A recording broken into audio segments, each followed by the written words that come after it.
باب ششم۔ اب تک ہم نے تم کو جو کچھ باتیں بتائی ہیں وہ سب دین کی باتیں تھیں۔ اب ہم محمد صلی اللہ علیہ وسلم کی شریعت کے متعلق تم سے کچھ بیان کریں گے، مگر سب سے پہلے تمہیں یہ سمجھ لینا چاہیے کہ شریعت کہتے کسے ہیں اور شریعت اور دین میں فرق کیا ہے۔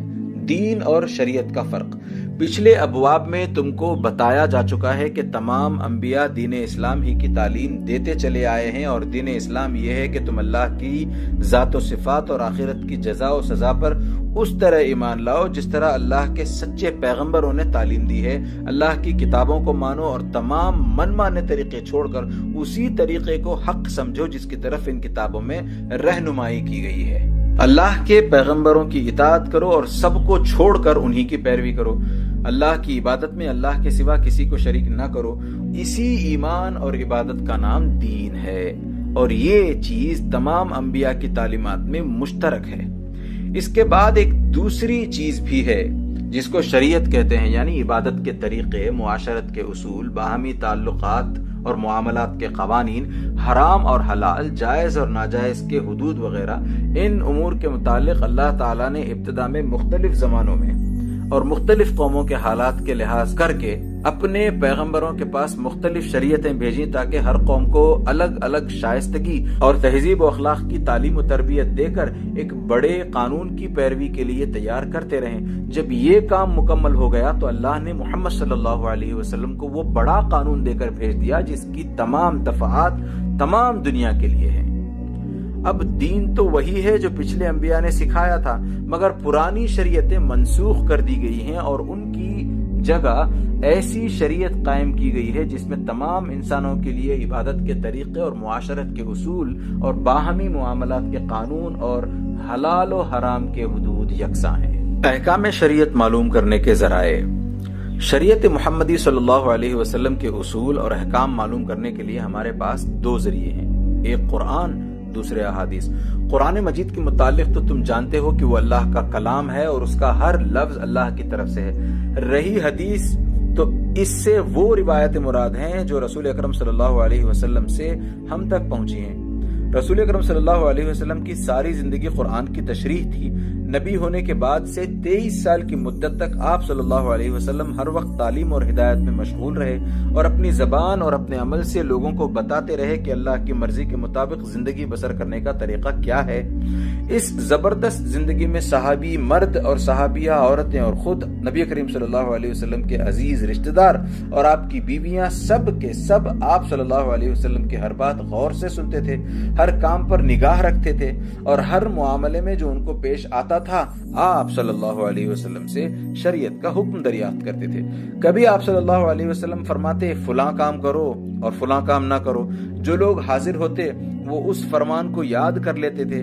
اسی طرح کبھی آپ صلی اللہ علیہ وسلم کوئی کام کسی خاص طریقے پر کیا کرتے تھے، دیکھنے والے اس کو بھی یاد رکھتے تھے اور نہ دیکھنے والوں سے بیان کر دیتے تھے کہ آپ صلی اللہ علیہ وسلم نے فلاں کام فلاں طریقے پر کیا تھا۔ اسی طرح کبھی کوئی شخص آپ صلی اللہ علیہ وسلم کے سامنے کوئی کام کرتا تو آپ صلی اللہ علیہ وسلم یا تو اس پر خاموش رہتے یا پسندیدگی کا اظہار فرماتے یا منع فرماتے تھے۔ ان سب باتوں کو بھی محفوظ رکھتے تھے، یعنی ایسی جتنی باتیں صحابی مردوں اور صحابیہ عورتوں سے لوگوں نے سنی ان کو بعض نے حفظ و یاد کر لیا اور بعض نے لکھ لیا اور یہ بھی یاد کر لیا کہ یہ خبر ہم کو کس سے پہنچی ہے۔ پھر ان روایتوں کو رفتہ رفتہ کتابوں میں جمع کر لیا گیا۔ اس طرح حدیث کا ایک بڑا ذخیرہ فراہم ہو گیا جس میں خصوصیت کے ساتھ امام مالک اور امام بخاری اور امام مسلم اور امام ترمذی، امام ابو داؤد، امام نسائی اور امام ابن ماجہ کی کتابیں بہت مستند خیال کی جاتی ہیں۔ فقہ۔ قرآن اور حدیث کے احکام پر غور کر کے بعض بزرگان دین نے عام لوگوں کی آسانی کے لیے مفصل قوانین مرتب کر دیے ہیں جن کو فقہ کے نام سے موسوم کیا جاتا ہے۔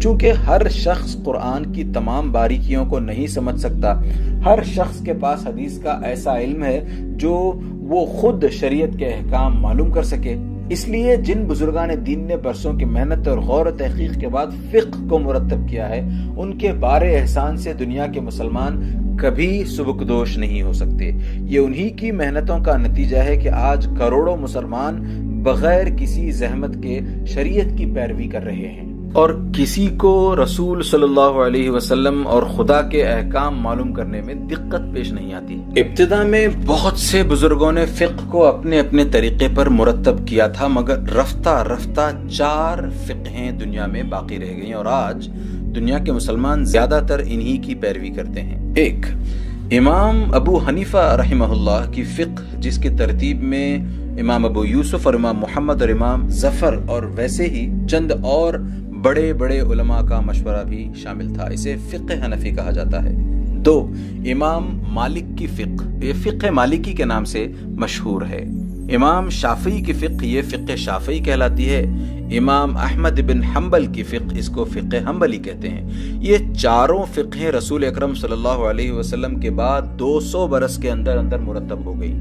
ان میں جو اختلافات پائے جاتے ہیں وہ بالکل قدرتی اختلافات ہیں۔ چند آدمی جب کسی معاملے کی تحقیق کرتے ہیں تو کسی بات کو سمجھنے کی کوشش کرتے ہیں، تو ان کی تحقیق اور سمجھ میں تھوڑا بہت اختلاف ضرور ہوتا ہے، لیکن چونکہ یہ سب حق پسند اور نیک نیت اور مسلمانوں کے خیر خواہ بزرگ تھے، اس لیے تمام مسلمان ان چاروں فقہوں کو برحق مانتے ہیں۔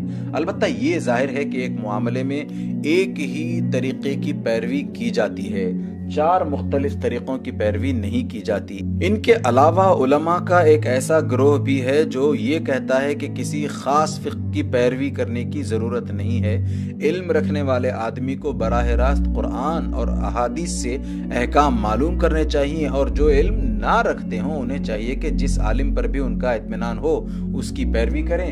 یہ لوگ اہل حدیث کہلاتے ہیں، اور اوپر کے 4 گروہوں کی طرح یہ بھی حق پر ہیں۔ باب 7، شریعت کے احکام۔ اس آخری باب میں ہم شریعت کے اصول اور خاص خاص احکام بیان کریں گے، جن سے تم کو معلوم ہوگا کہ اسلامی شریعت انسان کی زندگی کو کس طرح ایک بہترین ضابطے کا پابند بناتی ہے، اور اس ضابطے میں کیسی کیسی حکمتیں رکھی گئی ہیں۔ شریعت کے اصول۔ تم اپنی حالت پر غور کرو گے تو تم کو معلوم ہوگا کہ دنیا میں تم بہت سی قوتیں لے کر آئے ہو، اور ہر قوت کا تقاضا یہ ہے کہ اس سے کام لیا جائے۔ تم میں عقل ہے، ارادہ ہے، خواہش ہے، بینائی ہے، سماعت ہے، ذائقہ ہے، ہاتھ پاؤں کی طاقت ہے، نفرت اور غضب ہے، شوق اور محبت ہے، خوف اور لالچ ہے۔ ان میں سے کوئی چیز بھی بیکار نہیں۔ ہر چیز تم کو اس لیے دی گئی ہے کہ تم کو اس کی ضرورت ہے۔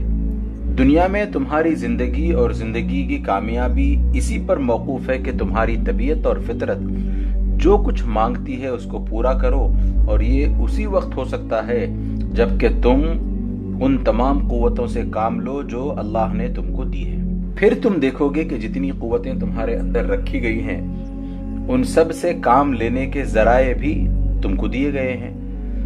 سب سے پہلے تو خود تمہارا اپنا جسم ہے جس میں تمام ضروری آلات موجود ہیں۔ اس کے بعد تمہارے گرد و پیش کی دنیا ہے جس میں ہر طرح کے بے شمار ذرائع پھیلے ہوئے ہیں۔ تمہاری مدد کے لیے خود تمہاری اپنی جنس کے انسان موجود ہیں، تمہاری خدمت کے لیے جانور ہیں اور نباتات ہیں اور جمادات ہیں، زمین اور پانی اور ہوا اور حرارت اور روشنی اور ایسی ہی بے حد و حساب چیزیں ہیں۔ اللہ نے ان سب کو اسی لیے پیدا کیا ہے کہ تم ان سے کام لو اور زندگی بسر کرنے میں ان سے مدد حاصل کرو۔ اب ایک دوسری حیثیت سے دیکھو، تم کو جو قوتیں دی گئی ہیں وہ فائدے کے لیے دی گئی ہیں، نقصان کے لیے نہیں دی گئی۔ ان کے استعمال کی صحیح صورت وہی ہو سکتی ہے جس سے صرف فائدہ ہو، اور نقصان یا تو بالکل نہ ہو، یا اگر ہو بھی تو کم سے کم جو ناگزیر ہو۔ اس کے سوا جتنی صورتیں ہیں عقل کہتی ہے وہ سب غلط ہونی چاہیے۔ مثلا اگر تم کوئی ایسا کام کرو جس سے خود تم کو نقصان پہنچے تو یہ بھی غلطی ہوگی۔ اگر تم اپنی کسی قوت سے ایسا کام لو جس سے دوسرے انسانوں کو نقصان پہنچے تو یہ بھی غلطی ہوگی۔ اگر تم کسی قوت کو اس طرح استعمال کرو کہ جو وسائل تمہیں دیے گئے ہیں وہ فضول ضائع ہوں تو یہ بھی غلطی ہوگی۔ تمہاری عقل خود بھی اس بات کی گواہی دے سکتی ہے کہ نقصان خواہ کسی قسم کا ہو بچنے کے لائق چیز ہے، اور اس کو اگر گوارا کیا جا سکتا ہے تو صرف اسی صورت میں جبکہ اس سے بچنا یا تو ممکن ہی نہ ہو یا اس کے مقابلے میں کوئی بہت بڑا فائدہ ہو۔ اس کے بعد اور آگے بڑھو۔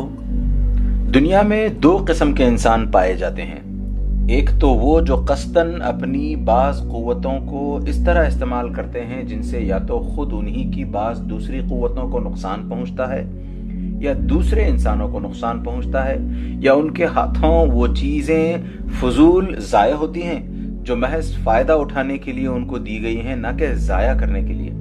دوسرے لوگ وہ ہیں جو قصداً تو ایسا نہیں کرتے مگر ناواقفیت کی وجہ سے ایسی غلطیاں ان سے ہو جاتی ہیں۔ پہلی قسم کے لوگ شریر ہیں اور ان کے لیے ایسے قانون اور ضابطے کی ضرورت ہے جو ان کو قابو میں رکھے، اور دوسری قسم کے لوگ ناواقف ہیں، ان کے لیے ایسے علم کی ضرورت ہے جس سے انہیں اپنی قوتوں کے استعمال کی صحیح صورت معلوم ہو جائے۔ اللہ نے جو شریعت اپنے پیغمبر صلی اللہ علیہ وسلم کے پاس بھیجی ہے وہ اسی ضرورت کو پورا کرتی ہے۔ وہ تمہاری کسی قوت کو ضائع نہیں کرنا چاہتی، نہ کسی خواہش کو مٹانا چاہتی ہے، نہ کسی جذبے کو فنا کرنا چاہتی ہے۔ وہ تم سے نہیں کہتی کہ دنیا کو چھوڑ دو، جنگلوں اور پہاڑوں میں جا کر رہو، بھوکے مرو اور ننگے پھرو، نفس کشی کر کے اپنے آپ کو تکلیفوں میں ڈالو اور دنیا میں راحت و آسائش کو اپنے اوپر حرام کر لو۔ ہرگز نہیں، یہ خدا کی بنائی ہوئی شریعت ہے، اور خدا وہی ہے جس نے یہ دنیا انسان کے لیے بنائی ہے۔ وہ اپنے اس کارخانے کو مٹانا اور بے رونق کرنا کیسے پسند کرے گا؟ اس نے انسان کے اندر کوئی قوت بیکار یا بے ضرورت نہیں رکھی ہے، نہ زمین و آسمان کی کوئی چیز اس لیے پیدا کی ہے کہ اس سے کوئی کام نہ لیا جائے۔ وہ تو خود یہ چاہتا ہے کہ دنیا کا یہ کارخانہ پوری رونق کے ساتھ چلے، ہر قوت سے انسان اپنا پورا کام لے، دنیا کی ہر چیز سے فائدہ اٹھائے اور ان تمام ذرائع کو استعمال کرے جو زمین و آسمان میں مہیا کیے گئے ہیں، مگر اس طرح کے جہالت یا شرارت سے نہ خود اپنا نقصان کرے نہ دوسروں کو نقصان پہنچائے۔ اللہ نے شریعت کے تمام ضابطے اسی غرض کے لیے بنائے ہیں۔ جتنی چیزیں انسان کے لیے نقصان دہ ہیں ان سب کو شریعت میں حرام کر دیا گیا ہے، اور جو چیزیں مفید ہیں ان کو حلال قرار دیا گیا ہے۔ جن کاموں سے انسان خود اپنا یا دوسروں کا نقصان کرتا ہے ان کو شریعت ممنوع ٹھہراتی ہے، اور ایسے کاموں کی اجازت دیتی ہے جو اس کے لیے فائدہ مند ہوں اور کسی کے لیے نقصان دہ نہ ہوں۔ اس کے تمام قوانین اس اصول پر مبنی ہیں کہ انسان کو دنیا میں تمام خواہشیں اور ضرورتیں پوری کرنے اور اپنے فائدے کے لیے ہر قسم کی کوشش کرنے کا حق ہے، مگر اس حق سے اس کو اس طرح فائدہ اٹھانا چاہیے کہ جہالت اور شرارت سے وہ دوسروں کے حقوق تلف نہ کرے، بلکہ جہاں تک ممکن ہو دوسروں کے لیے معاون اور مددگار ہو۔ پھر جن کاموں میں ایک پہلو فائدے کا اور دوسرا نقصان کا ہو ان میں شریعت کا اصول یہ ہے کہ ایک فائدے کے لیے چھوٹے نقصان کو قبول کیا جائے اور بڑے نقصان سے بچنے کے لیے چھوٹے فائدے کو چھوڑ دیا جائے۔ چونکہ ہر شخص ہر زمانے میں ہر چیز اور ہر کام کے متعلق یہ نہیں جانتا کہ اس میں کیا فائدہ اور کیا نقصان ہے، اس لیے اللہ نے جس کے علم سے ساری کائنات کا کوئی راز چھپا ہوا نہیں ہے، انسان کی پوری زندگی کے لیے ایک صحیح ضابطہ بنا دیا ہے۔ اس ضابطے کی بہت سی مصلحتیں اب سے صدیوں پہلے لوگوں کی سمجھ میں نہیں آتی تھیں، مگر اب علم کی ترقی نے ان پر سے پردہ اٹھا دیا ہے۔ بہت سی مصلحتوں کو اب بھی لوگ نہیں جانتے، مگر جتنا علم ترقی کرے گا وہ ظاہر ہوتی چلی جائیں گی۔ جو لوگ خود اپنے ناقص علم اور اپنی ناقص عقل پر بھروسہ رکھتے ہیں وہ صدیوں تک غلطیاں کرنے اور ٹھوکریں کھانے کے بعد آخر کار اسی شریعت کے کسی نہ کسی قاعدے کو اختیار کرنے پر مجبور ہوئے ہیں۔ مگر جن لوگوں نے اللہ کے رسول صلی اللہ علیہ وسلم پر بھروسہ کیا ہے وہ جہالت اور ناواقفیت کے نقصانات سے محفوظ ہیں، کیونکہ ان کو خواہ مصلحتوں کا علم ہو یا نہ ہو وہ ہر حال میں محض رسول اللہ صلی اللہ علیہ وسلم کے اعتماد پر ایک ایسے قانون کی پابندی کرتے ہیں جو خالص اور صحیح علم کے مطابق بنایا گیا ہے۔ حقوق کی 4 قسمیں۔ شریعت کی روح سے ہر انسان پر 4 قسم کے حقوق عائد ہوتے ہیں۔ ایک اللہ کے حقوق، دوسرے خود کے، اس کے نفس اور جسم کے حقوق، تیسرے بندوں کے حقوق، چوتھے ان چیزوں کے حقوق جن کو اللہ نے اس کے اختیار میں دیا ہے تاکہ وہ ان سے کام لے اور فائدہ اٹھائے۔ انہی 4 حقوق کو سمجھنا اور ٹھیک ٹھیک ادا کرنا ایک سچے مسلمان کا فرض ہے۔ شریعت ان تمام حقوق کو الگ الگ بیان کرتی ہے اور ان کو ادا کرنے کے لیے ایسے طریقے مقرر کرتی ہے کہ ایک ساتھ سب حقوق ادا ہوں اور حتی الامکان کوئی حق تلفی نہ ہونے پائے۔ اللہ کے حقوق۔ اللہ کا سب سے پہلا حق یہ ہے کہ انسان صرف اسی کو خدا مانے اور اس کے ساتھ کسی کو شریک نہ کرے۔ یہ حق کلمہ لا الہ الا اللہ پر ایمان لانے سے ادا ہو جاتا ہے، جیسا کہ ہم پہلے تم کو بتا چکے ہیں۔ اللہ کا دوسرا حق یہ ہے کہ جو ہدایت اس کی طرف سے آئے اس کو سچے دل سے تسلیم کیا جائے۔ یہ حق محمد الرسول اللہ صلی اللہ علیہ وسلم پر ایمان لانے سے ادا ہوتا ہے اور اس کی تفصیل بھی ہم نے تم کو پہلے بتا دی ہے۔ اللہ کا تیسرا حق یہ ہے کہ اس کی فرما برداری کی جائے۔ یہ حق اس قانون کی پیروی سے ادا ہوتا ہے جو اللہ کی کتاب اور رسول اللہ صلی اللہ علیہ وسلم کی سنت میں بیان ہوا ہے۔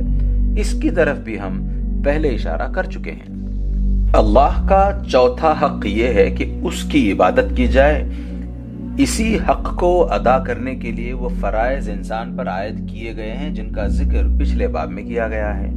چونکہ یہ حق تمام حقوق پر مقدم ہے، اس لیے اس کو ادا کرنے میں دوسرے حقوق کی قربانی کسی نہ کسی حد تک ضروری ہے۔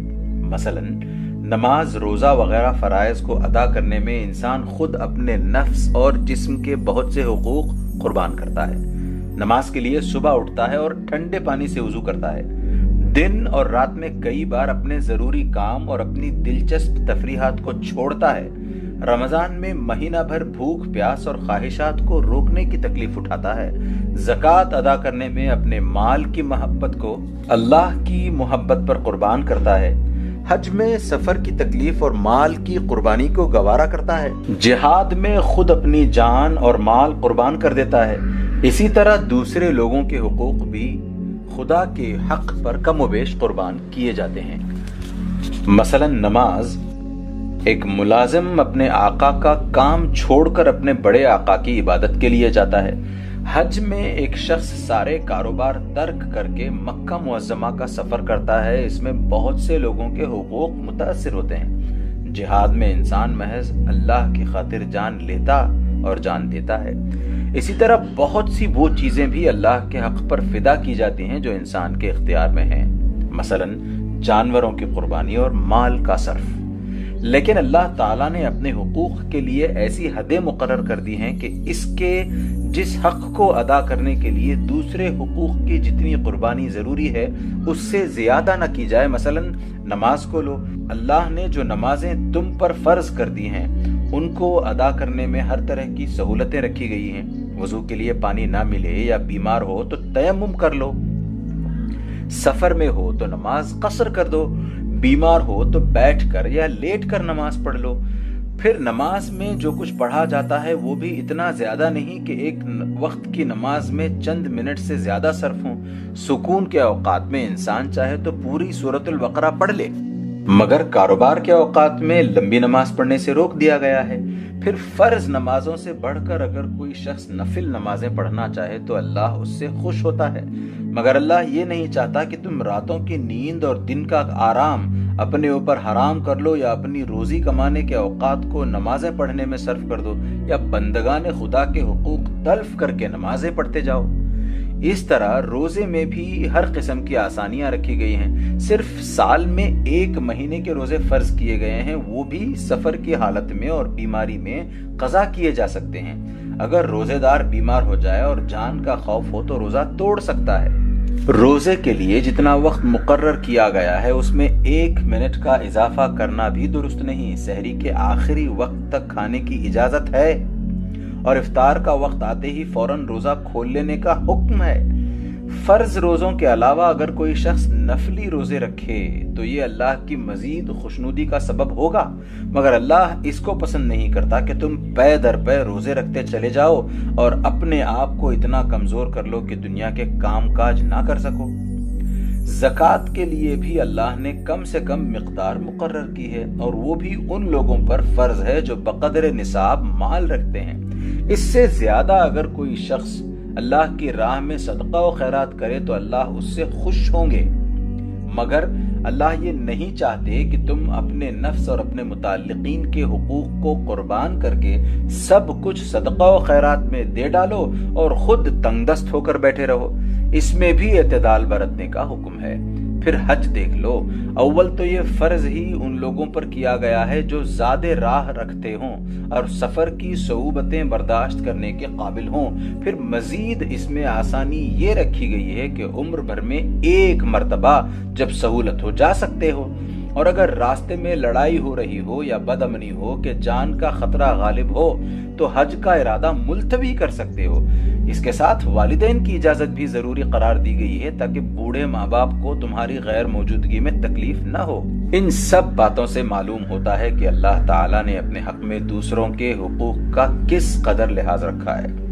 اللہ کے حق پر انسانی حقوق کی سب سے بڑی قربانی جہاد میں کی جاتی ہے، کیونکہ انسان اس میں اپنی جان اور مال بھی اللہ کی راہ میں فدا کرتا ہے اور دوسروں کی جان و مال کو بھی قربان کرتا ہے۔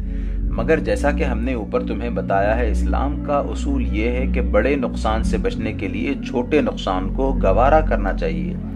اس اصول کو پیش نظر رکھو اور پھر دیکھو کہ چند سو یا چند ہزار یا چند لاکھ آدمیوں کے ہلاک ہو جانے کی بنسبت بدرجہ زیادہ بڑا نقصان یہ ہے کہ حق کے مقابلے میں باطل کو فروغ ہو، اللہ کا دین کفر اور شرک اور دہریت کے مقابلے میں دب کر رہے اور دنیا میں گمراہیاں اور بد اخلاقیاں پھیلیں۔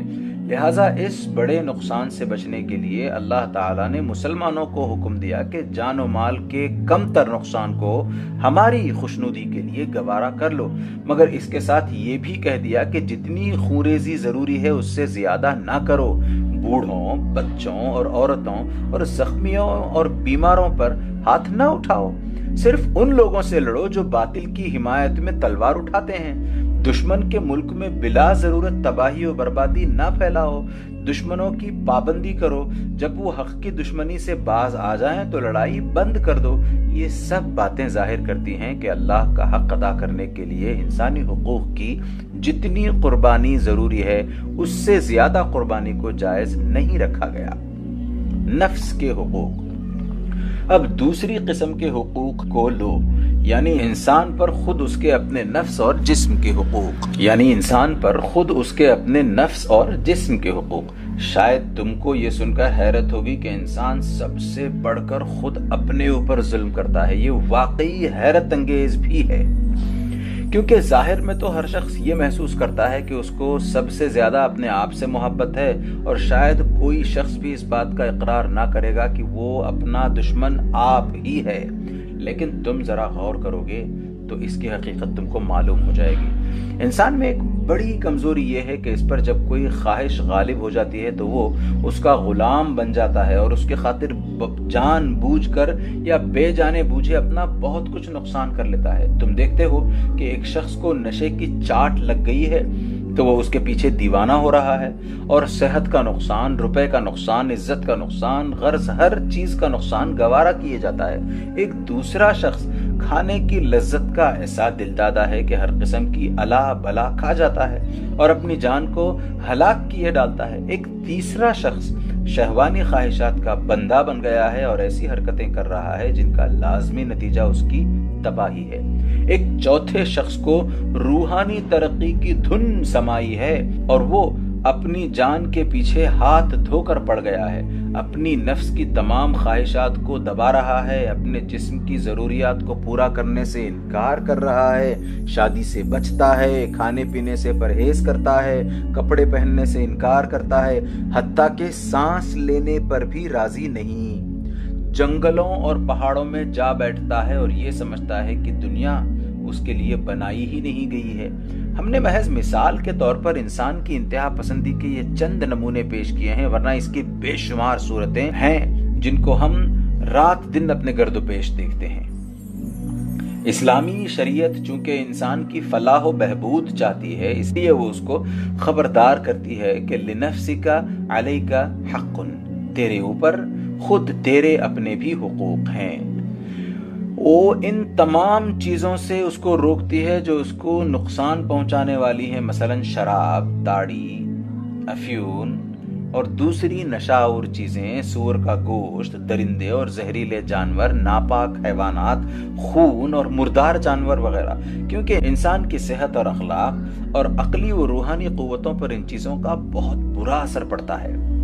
ان کے مقابلے میں وہ پاک اور مفید چیزوں کو اس لیے حلال کرتی ہے اور اس سے کہتی ہے کہ تو اپنے جسم کو پاک غذاؤں سے محروم نہ کر، کیونکہ تیرے جسم کا تیرے اوپر حق ہے۔ وہ اس کو ننگا رہنے سے روکتی ہے اور اسے حکم دیتی ہے کہ اللہ نے تیرے جسم کے لیے جو زینت یعنی لباس اتارا ہے اس سے فائدہ اٹھا اور اپنے جسم کے ان حصوں کو ڈھانک کر رکھ جنہیں کھولنا بے شرمی ہے۔ وہ اس کو روزی کمانے کا حکم دیتی ہے اور اس سے کہتی ہے کہ بیکار نہ بیٹھ، بھیک نہ مانگ، بھوکا نہ مر، اللہ نے جو قوتیں تجھے دی ہیں ان سے کام لے اور جس قدر ذرائع زمین و آسمان میں تیری پرورش اور آسائش کے لیے پیدا کیے گئے ہیں ان کو جائز طریقوں سے حاصل کر۔ وہ اس کو نفسانی خواہشات کے دبانے سے روکتی ہے اور اسے حکم دیتی ہے کہ اپنے خواہشات کو پورا کرنے کے لیے نکاح کر۔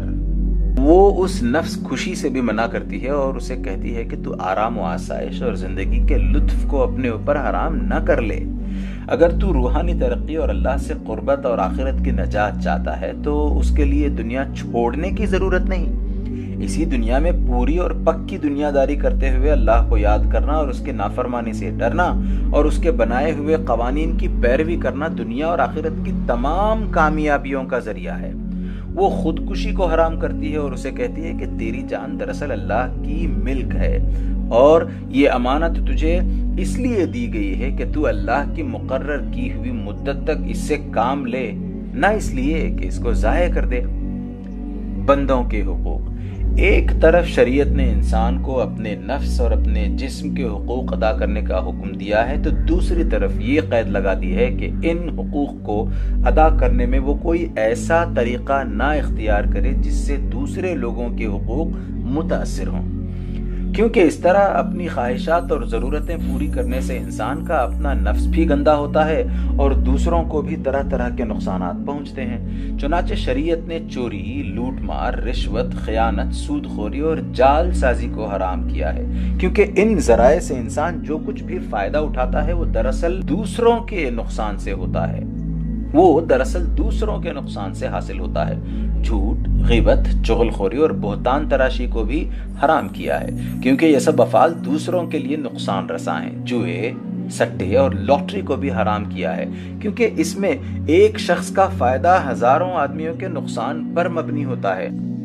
دھوکے اور فریب کے لین دین اور ایسے تمام تجارتی معاہدات کو بھی حرام کیا ہے جن میں کسی ایک فریق کو نقصان پہنچنے کا امکان ہو۔ قتل اور فتنہ فساد کو بھی حرام کیا ہے جن میں کسی ایک شخص کو اپنے کسی فائدے یا اپنی کسی خواہش کی تسکین کے لیے دوسروں کی جان لینے یا ان کو تکلیف پہنچانے کا حق نہیں ہے۔ زنا اور عمل قوم لوط کو بھی حرام کیا ہے، کیونکہ یہ افعال ایک طرف خود اس شخص کی صحت کو خراب اور اس کے اخلاق کو گندا کرتے ہیں جو ان کا ارتکاب کرتا ہے، اور دوسری طرف ان سے تمام سوسائٹی میں بے حیائی اور بد اخلاقی پھیلتی ہے، گندی بیماریاں پیدا ہوتی ہیں، نسلیں خراب ہوتی ہیں، فتنے برپا ہوتے ہیں اور انسانی تعلقات بگڑتے ہیں اور تہذیب و تمدن کی جڑ کٹ جاتی ہے۔ یہ تو وہ پابندیاں ہیں جو شریعت نے اس غرض سے لگائی ہیں کہ ایک شخص اپنے نفس اور جسم کے حقوق ادا کرنے کے لیے دوسروں کے حقوق تلف نہ کرے، مگر انسانی تمدن کی ترقی اور فلاح و بہبود کے لیے صرف اتنا ہی کافی نہیں ہے کہ ایک شخص دوسرے شخص کو نقصان نہ پہنچائے، بلکہ اس کے لیے یہ بھی ضروری ہے کہ لوگوں میں باہمی تعلقات اس طرح قائم کیے جائیں کہ وہ سب ایک دوسرے کی بہتری میں مددگار ہوں۔ اس غرض کے لیے شریعت نے جو قوانین بنائے ہیں ان کا محض ایک خلاصہ ہم یہاں بیان کرتے ہیں۔ انسانی تعلقات کی ابتدا خاندان سے ہوتی ہے، اس لیے سب سے پہلے اس پر نظر ڈالو۔ خاندان دراصل اس مجموعے کو کہتے ہیں جو شوہر، بیوی اور بچوں پر مشتمل ہوتا ہے۔ اس کے لیے اسلامی قاعدہ یہ ہے کہ روزی کمانا اور خاندان کی ضروریات مہیا کرنا اور اپنے بچوں کی حفاظت کرنا مرد کا فرض ہے، اور عورت کا فرض یہ ہے کہ مرد جو کچھ کما کر لائے اس سے وہ گھر کا انتظام کرے، شوہر اور بچوں کو زیادہ سے زیادہ آسائش بہم پہنچائے اور بچوں کی تربیت کرے، اور بچوں کا فرض یہ ہے کہ ماں باپ کی اطاعت کریں، ان کا ادب ملحوظ رکھیں اور جب بڑے ہوں تو ان کی خدمت کریں۔ خاندان کے اس انتظام کو درست رکھنے کے لیے اسلام نے 2 تدبیریں اختیار کی ہیں۔ ایک یہ کہ شوہر اور باپ کو گھر کا حاکم مقرر کر دیا ہے، کیونکہ جس طرح ایک شہر کا انتظام ایک حاکم کے بغیر اور ایک مدرسے کا انتظام ایک ہیڈ ماسٹر کے بغیر درست نہیں رہ سکتا، اسی طرح گھر کا انتظام بھی ایک حاکم کے بغیر درست نہیں رہ سکتا۔ جس گھر میں ہر ایک اپنی مرضی کا مختار ہوگا، اس گھر میں خواہ مخواہ افراتفری مچے گی، آسائش اور خوشی نام کو نہ رہے گی، شوہر ایک طرف تشریف لے جائیں گے، بیوی دوسری طرف کا راستہ لے گی اور بچوں کی مٹی پلید ہوگی۔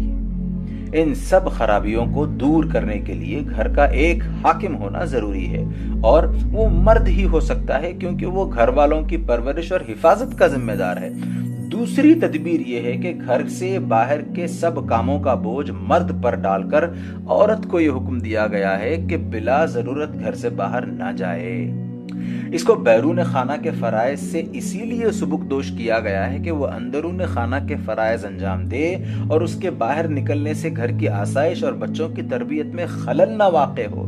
اس کا مطلب یہ نہیں کہ عورتیں بالکل ہی گھر سے قدم باہر نہ نکالیں، ضرورت پیش آنے پر ان کو جانے کی اجازت ہے، مگر شریعت کا منشا یہ ہے کہ ان کے فرائض کا اصلی دائرہ ان کا گھر ہونا چاہیے اور ان کی قوت تمام تر گھر کی زندگی کو بہتر بنانے پر صرف ہونی چاہیے۔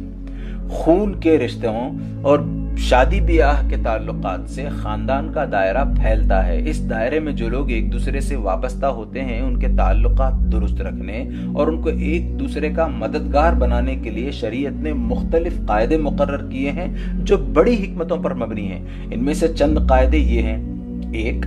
جن مردوں اور عورتوں کو فطرتاً ایک دوسرے کے ساتھ گھل مل کر رہنا پڑتا ہے ان کو ایک دوسرے کے لیے حرام کر دیا ہے، مثلا ماں اور بیٹا، باپ اور بیٹی، سوتیلی بیٹی اور سوتیلا باپ، سوتیلی ماں اور سوتیلا بیٹا، بھائی اور بہن، دودھ شریک بھائی، بہن، چچا اور بھتیجی، پھوپھی اور بھتیجا، ماموں اور بھانجی، خالہ اور بھانجا، ساس اور داماد، خسر اور بہو۔ ان سب رشتوں کو حرام کرنے کے بے شمار فائدوں میں سے ایک فائدہ یہ ہے کہ ایسے مرد اور عورتوں کے تعلقات نہایت پاک رہتے ہیں اور خالص محبت کے ساتھ بے لوث اور بے تکلف ایک دوسرے سے مل سکتے ہیں۔ تو حرام رشتوں کے علاوہ کنبے کے دوسرے مردوں اور عورتوں کے درمیان شادی بیاہ کو جائز قرار دیا گیا تاکہ آپس کے تعلقات اور زیادہ بڑھیں۔ جو لوگ ایک دوسرے کی عادتوں اور خصلتوں سے واقف ہوتے ہیں ان کے درمیان شادی بیاہ کا تعلق زیادہ کامیاب ہوتا ہے۔ اجنبی گھرانوں میں جوڑ لگانے سے اکثر ناموافقت کی صورتیں پیدا ہوتی ہیں، اس لیے اسلام میں کف والے کو غیر کف پر ترجیح دی گئی ہے۔ 3. کنبے میں غریب، امیر، خوشحال اور بدحال سبھی قسم کے لوگ ہوتے ہیں۔ اسلام کا حکم یہ ہے کہ ہر شخص پر سب سے زیادہ حق اس کے رشتہ داروں کا ہے۔ اس کا نام شریعت میں صلہ رحمی ہے، جس کی بہت تاکید کی گئی ہے۔ رشتہ داروں سے بے وفائی کرنے کو قطع رحمی کہتے ہیں اور یہ اسلام میں بہت بڑا گناہ ہے۔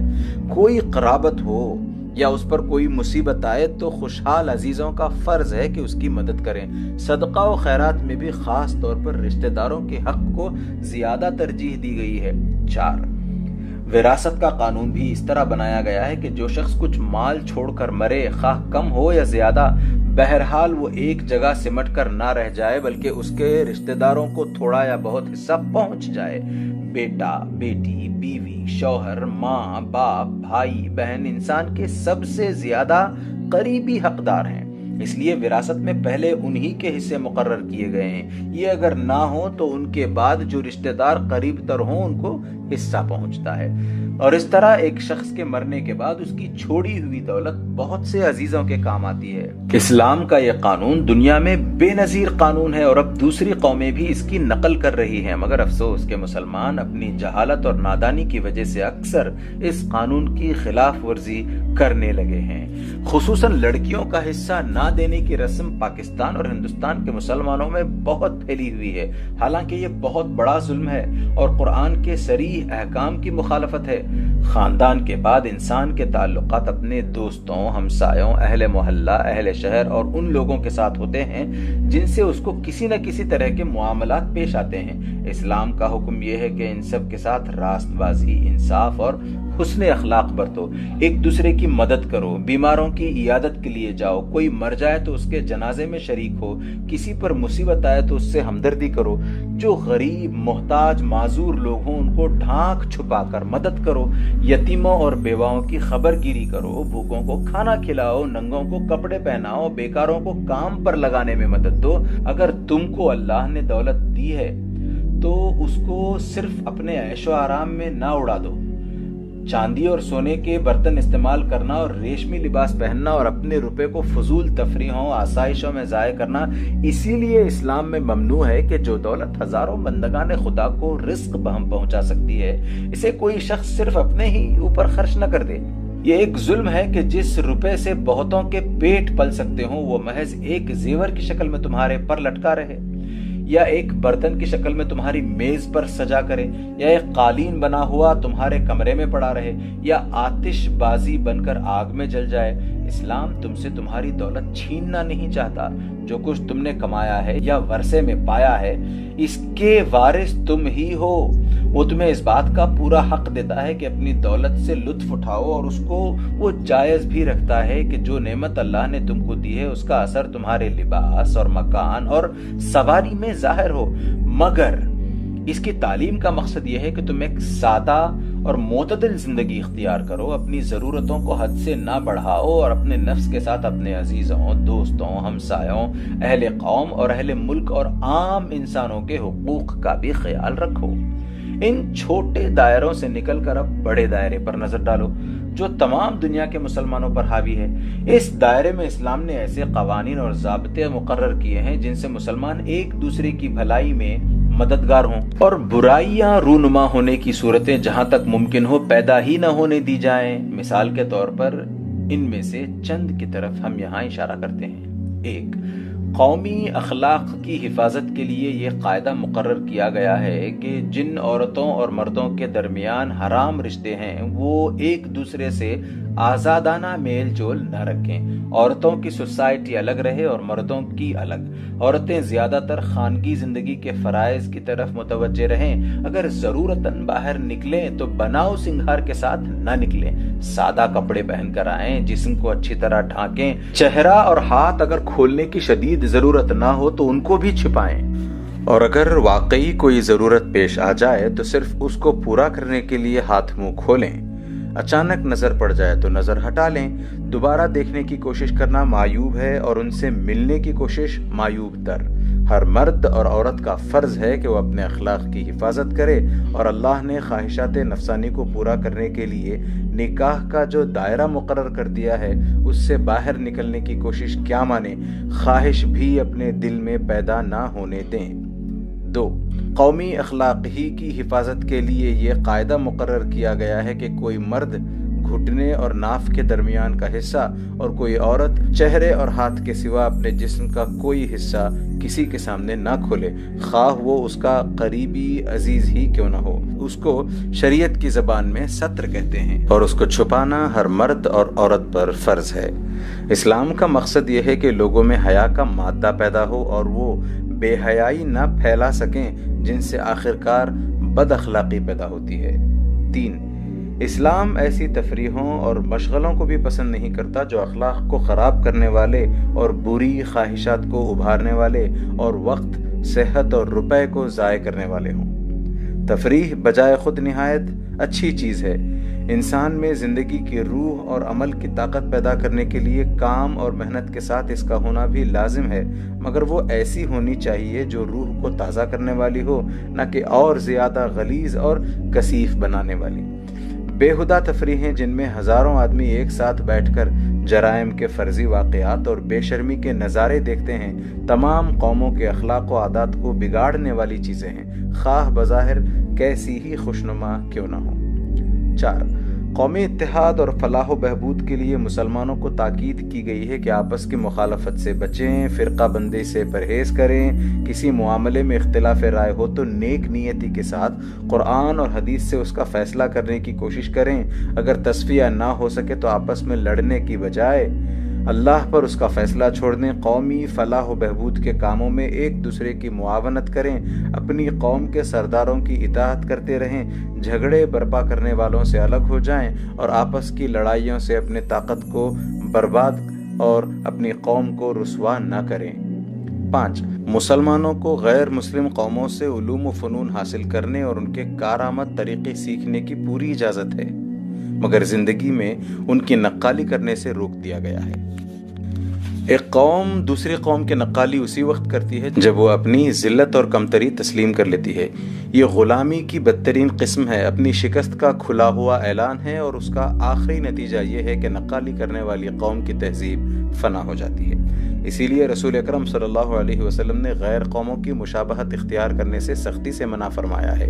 یہ بات معمولی عقل کا آدمی بھی سمجھ سکتا ہے کہ کسی قوم کی طاقت اس کے لباس یا اس کے طرز زندگی کی وجہ سے نہیں ہوتی، بلکہ اس کے علم اور اس کی تنظیم اور اس کی قوت عمل کے سبب سے ہوتی ہے۔ بس اگر طاقت حاصل کرنا چاہتے ہو تو وہ چیزیں لو جس میں قومیں طاقت حاصل کرتی ہیں، نہ کہ وہ چیزیں جن سے قومیں غلام ہوتی ہیں اور آخرکار دوسروں میں جذب ہو کر اپنی قومی ہستی ہی فنا کر دیتی ہیں۔ غیر مسلموں کے ساتھ برتاؤ کرنے میں مسلمانوں کو تعصب اور تنگ نظری کی تعلیم نہیں دی گئی ہے۔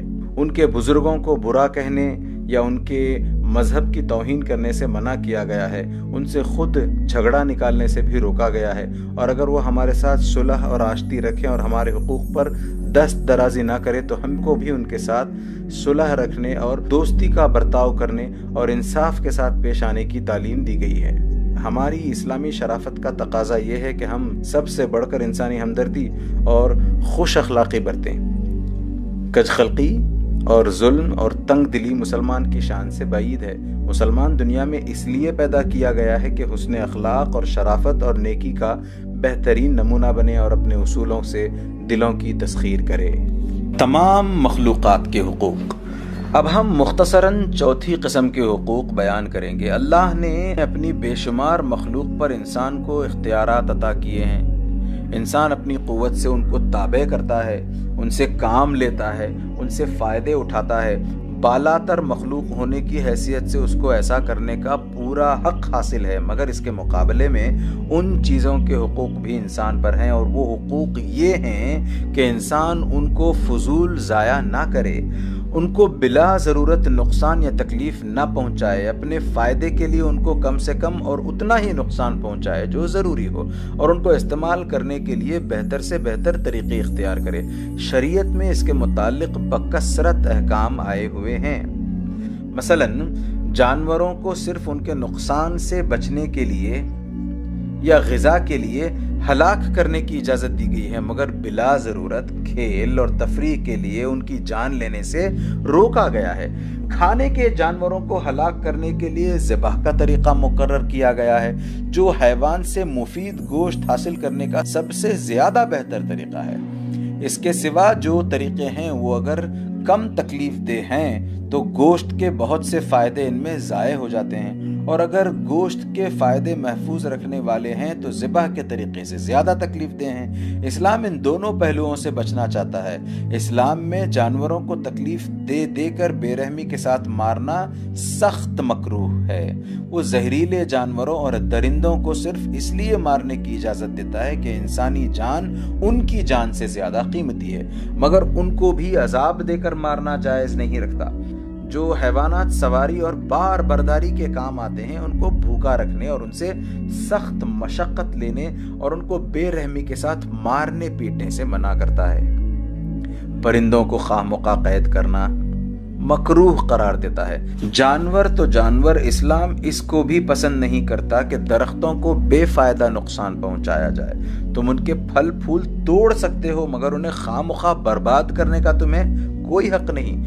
نباتات تو پھر بھی جان رکھتے ہیں، اسلام کسی بے جان چیز کو بھی فضول ضائع کرنا جائز نہیں رکھتا، حتیٰ کہ پانی کو بھی خواہ مخواہ بہانے سے منع کرتا ہے۔ عالمگیر اور دائمی شریعت، یہ اس شریعت کے احکام اور قوانین کا ایک بہت ہی سرسری خلاصہ ہے جو محمد صلی اللہ علیہ وسلم کے ذریعے سے تمام دنیا کے لیے اور ہمیشہ کے لیے بھیجی گئی ہے۔ اس شریعت میں انسان اور انسان کے درمیان بجز عقیدے اور عمل کے کسی اور چیز کی بنا پر فرق نہیں کیا گیا ہے۔ جن مذہبوں اور شریعتوں میں نسل اور ملک اور رنگ کے لحاظ سے انسانوں کو امتیاز کیا گیا ہے وہ کبھی عالمگیر نہیں ہو سکتی، کیونکہ ایک نسل کا انسان دوسری نسل کا انسان نہیں بن سکتا۔ نہ ساری دنیا سمٹ کر ایک ملک میں سما سکتی ہے، نہ حبشی کی سیاہی اور نہ چینی کی زردی اور نہ فرنگی کی سفیدی کبھی بدل سکتی ہے۔ اس لیے اس قسم کے مذاہب اور قوانین لازمی طور پر ایک ہی قوم میں رہتے ہیں۔ ان کے مقابلے میں اسلام کی شریعت ایک عالمگیر شریعت ہے۔ ہر شخص جو لا الہ الا اللہ محمد الرسول اللہ پر ایمان لائے وہ شریعت کی روح سے مسلمانوں کی قوم میں بالکل مساوی حقوق کے ساتھ داخل ہو سکتا ہے۔ یہاں نسل، زبان، ملک، وطن، رنگ، کسی چیز کا بھی کوئی امتیاز نہیں۔ پھر یہ شریعت ایک دائمی شریعت بھی ہے۔ اس کے قوانین کسی مخصوص قوم اور مخصوص زمانے کے رسم و رواج پر مبنی نہیں ہیں، بلکہ اس فطرت کے اصول پر مبنی ہیں جس پر انسان پیدا کیا گیا ہے۔ جب یہ فطرت ہر زمانے اور ہر حال میں قائم ہے تو وہ قوانین بھی ہر زمانے اور ہر حال میں قائم رہنے چاہیے جو اس پر مبنی ہوں۔